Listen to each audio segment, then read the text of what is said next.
ఎప్పుడెప్పుడా అని ఎదురు చూస్తున్న చిరంజీవి గారి 150వ సినిమా దగ్గరకు వచ్చేసిందండి. ఖైదీ నెంబర్ 150.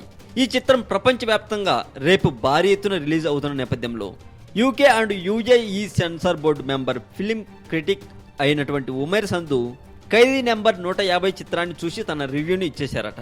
ఖైదీ నెంబర్ 150 చిత్రానికి రేటింగ్ ఎంత ఇచ్చారో తెలుసా? 5కి 4 రేటింగ్ ఇచ్చారండి. భారీ ఎత్తున రేటింగ్ ఇవ్వడమే కాకుండా సినిమా మైండ్ బ్లోయింగ్ అని, పైసా వసూలు చిత్రం అని పొగడతలతో ముంచెత్తారు. ప్రొడక్షన్ వాల్యూస్, దేవిశ్రీ ప్రసాద్ పాటలు యూత్ ఫ్యాన్స్ ని హుషారు ఎత్తించేలా ఉంటుందని, రీ రికార్డింగ్ సినిమాకు ప్రాణంలా నిలిచిందని, చిరు డైలాగ్స్ కి థియేటర్లు దద్దరిల్లడం ఖాయమని అతను చెప్పుకొచ్చాడని సమాచారం. మరి ఎప్పుడెప్పుడా అని ఎదురు చూస్తున్న ఫ్యాన్స్ కు రేపే ఒక సందడిలా, ఒక పండుగలా మన ముందుకు రాబోతుంది చిరంజీవి గారి 150వ సినిమా. మీతో పాటు నేను కూడా చూడ్డానికి రెడీగా ఉన్నానండి. మరింత టాలీవుడ్ సమాచారం కోసం సబ్స్క్రైబ్ చేయండి టాలీవుడ్ సెంటర్.